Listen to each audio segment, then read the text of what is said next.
আমাকে সবসময় সাহস দিয়ে গেছেন। টিপু এরকম হবে, শক্ত থাকবি, যেটা ভালো হবে সেটা করবি সবসময়, এটা পিছ চিন্তা করবি না, যেটা ব্যান্ডের জন্য ভালো সেটা সবসময় করবি।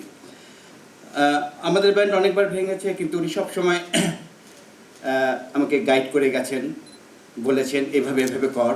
আর যখনই অ্যালবাম রিলিজ করতাম, আপনারা জানেন হয়তো আমাদের অ্যালবাম বিভিন্ন লাইন আপে হয়েছে, অনেক সময় 3-4টা অ্যালবাম পরপরই সবসময় অ্যালবাম রিলিজের পর ডাকতেন, কীভাবে করলি, কীভাবে হলো না হলো, খুব ভালো কাজ করছিস, এইভাবে ইন্সপায়ার করতে সবসময়, ইভেন লাইভেও। আর যেটা বলতে চাই যে আসলে একটা ব্যান্ড কিভাবে মেনটেন করতে হয়, চালাতে হয়, এই ব্যাপারগুলো ওনার কাছ থেকে অনেক জেনেছি, শিখেছি। আর হামিন ভাই যেটা বললেন, বাম্বাতে হামিন ভাই এক্সিকিউটিভ বডিতে 91 থেকে আছে, আমিও 91 থেকে আছি, এখনও কাজ করে যাচ্ছি।